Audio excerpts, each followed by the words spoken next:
Sir, माझं नाव सृष्टी राधेश्याम गाडेकर. मी जिजामाता विद्यालय साखरखेड्याची विद्यार्थिनी आहे आणि आमच्यासोबत कुमारी प्रांजल तिलक साखरे, सार्थक बद्रीनाथ बयाळ, गजराज श्यामसुंदर गायकवाड. तर आमच्या सरांचे नाव आहे शुभम पडगण सर.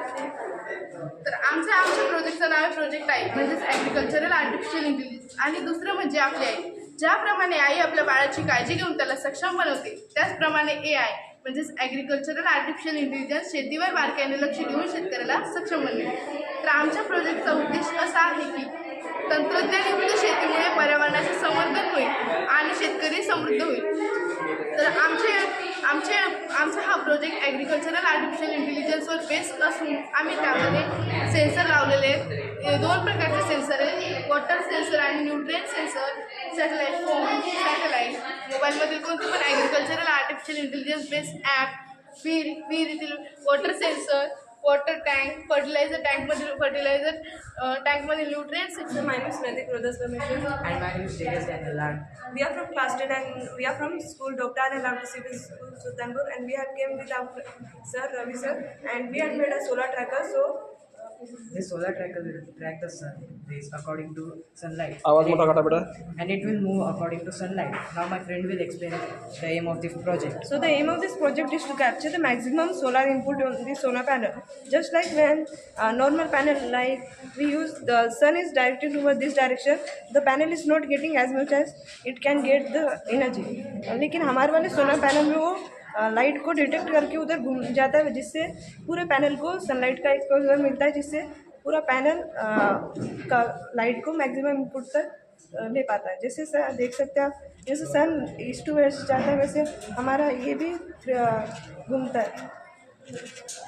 और सर हमने इसमें इस्तेमाल किया LDR सेंसर, जो लाइट को डिटेक्ट करता है, और L28. नमस्कार सर, माझं नाव स्नेहल गजानन शेळके. मी श्री शिवाजी हायस्कूलमधून आलेले आहे. माझा वर्ग आहे 10वा क.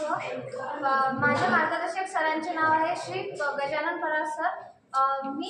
माझ्या उपकरणाचे नाव आहे रिव्हर क्लिनिंग मोटार. ही मोटार नदीतला कचरा, प्लास्टिक्स, जलप्राणी हा काढण्यासाठी केलेला आहे.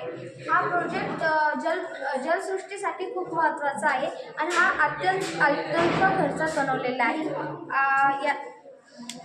या कन्व्हेअर बेल्टच्या सहाय्याने हा पाण्यातला कचरा सर्वत्र ओढला जातो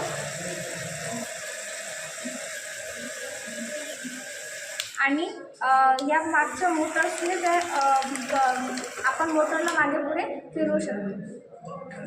आजकाल नदी आणि जलस्रोतांमध्ये खूप सारा कचरा झालेला आहे. प्लास्टिकच्या बॉटल्स, त्यामुळे पाण्यातली जी जलसृष्टी आहे त्यांना खूप हानिकारक पोचत आहे.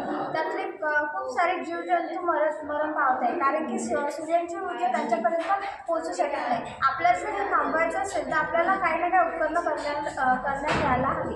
म्हणून मी हा उपकरण तयार केलेला आहे. आणि आपण जर हे बनवलं तर हे मनोरंजनाचं साधनसुद्धा आपल्यासाठी खूप छान प्रकारे होते. आधुनिक तंत्रज्ञानासाठी हे खूप महत्त्वाचं साधन बनलेलं आहे. ठीक आहे बेटा.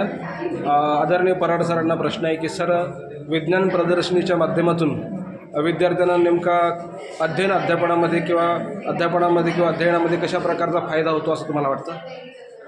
विज्ञान प्रदर्शनामुळे एक पर्सनली म्हणजे मॉडेलिंग वगैरे असल्यामुळे विद्यार्थ्यांना प्रत्यक्ष जे मॉडेल्स आहेत ते पाहायला मिळतात आणि त्याचं जे वर्किंग आहे सगळ्यात महत्त्वाचं होतं.